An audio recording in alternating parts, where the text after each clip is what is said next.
নমস্কার, সুপ্রভাত। হেলিকা ছাদ বাগানে সমস্ত ভাই ও বোনেদের সুস্বাগতম।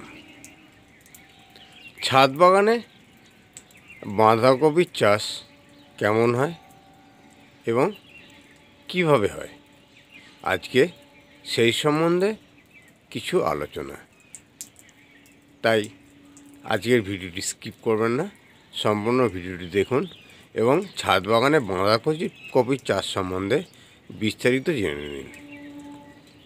আমি সকলের কাছে এটাই রিকোয়েস্ট করব, যারা এখনও ফ্যামিলি কেয়ার ছাদ বাগান চ্যানেলটি সাবস্ক্রাইব করেননি, অবশ্যই সাবস্ক্রাইব করুন এবং সঙ্গে থাকুন।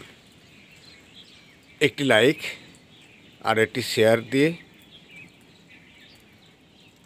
ভিডিও তৈরি করার উজ্জীবিত করুন এবং ছাদ বাগান সম্বন্ধে বন্ধুবান্ধবদের আগ্রহী করে তুলুন। আর নিজস্ব মতামত কমেন্টে শেয়ার করবেন। যাক, আজকে আমি বাঁধাকপি সম্বন্ধে কিছু কথা বলি। কিভাবে আমরা বাঁধাকপির চাষ ছাদ বাগানে করব। আমরা ছাদ বাগানে বাঁধাকপির চাষ করতে গেলে যদি আমরা বীজ থেকে একদম শুরু থেকে বাঁধাকপির চাষটা করি, তাহলে আমাদের সেপ্টেম্বরের ফার্স্ট উইকে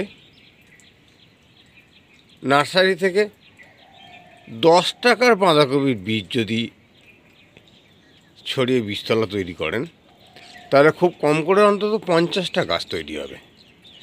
এই চারাগুলিকে আমাদের যেটা করতে হবে, সেপ্টেম্বরের ঠিক আধি সময় এই রকম 10x12 পলিথিন গ্রো ব্যাগে মাটি দিয়ে প্রতিটি ব্যাগে 150 থেকে 200 গ্রাম ভার্মি কম্পোস্ট দিয়ে রেডি করে রাখতে হবে, যেটা আমাদের অক্টোবরের প্রথম সপ্তাহে আমরা বাঁধাকপিগুলো চারাগুলো বীজতলা থেকে তুলে গ্রো ব্যাগে বসাতে পারি। এবার আমরা এই বাঁধাকপির চারাগুলোকে অক্টোবরে যেটা বসিয়েছিলাম, এখন প্র্যাকটিক্যালি যে বাঁধাকপির গাছগুলো দেখছেন, এগুলোকে অক্টোবরের ফার্স্ট উইকে বসানো হয়েছিল। নভেম্বরের ঠিক প্রথম সপ্তাহ এবং দ্বিতীয় সপ্তাহের মধ্যে বাঁধাকপির গাছগুলো ঠিক এই রকম চেহারা নিয়েছে।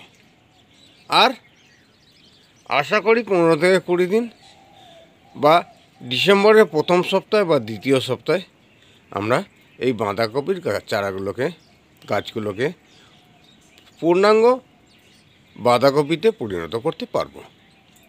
তাহলে টোটাল 3 মাসের ফসল আমরা সেপ্টেম্বরের ফার্স্ট উইকে যদি বীজতলা তৈরি করি, অক্টোবরের ফার্স্ট উইকে যদি চারাগুলোকে রোপণ করি এবং চারা রোপণ করার ঠিক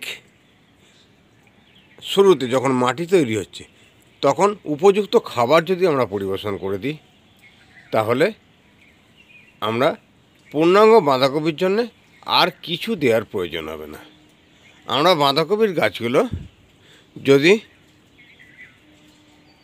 2 থেকে 2.5 মাসের মধ্যে কমপ্লিট করতে চাই, একদম চারা বীজতলা থেকে শুরু করে, আর যারা বীজতলা করবেন না, চারা বসাবেন, তাহলে 2 মাসের মধ্যে বাঁধাকপির উৎপাদন পেয়ে যাবেন। ছাদ বাগানে বাঁধাকপি একদম জমির মতোই হয় এবং এখনও পর্যন্ত ছাদ বাগানে এই বাঁধাকপিগুলো কোনো কীটনাশক দিতে হয়নি।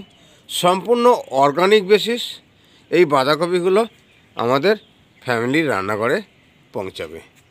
আমরা দেখছি অক্টোবরের প্রথম সপ্তাহ বসিয়ে বাঁধাকপির গাছগুলি যে আকার নিয়েছে, সেই আকারে আমরা সম্পূর্ণভাবে 2 থেকে 2.5 মাসের মধ্যে বাঁধাকপিগুলোকে একদম খুব কম করে 2 থেকে 2.5 কেজি সাইজের বাঁধাকপি আমরা এখান থেকে পেয়ে যাব।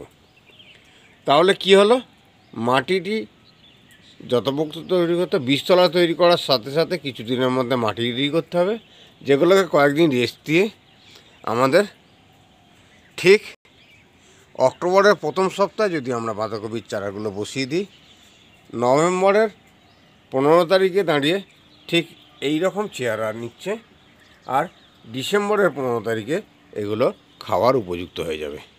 তাহলে বাঁধাকপির পূর্ণাঙ্গ তথ্য আমি শেয়ার করলাম আজকের ভিডিও। ফ্যামিলি কেয়ার ছাদ বাগান চ্যানেলটি সাবস্ক্রাইব করুন। এই রকম ছাদ বাগানে বিভিন্ন সবজি সম্বন্ধে আমরা প্রচুর তথ্য পেয়ে যাব এবং নিজেদের ছাদ বাগানকে ডেভেলপ করতে পারবো।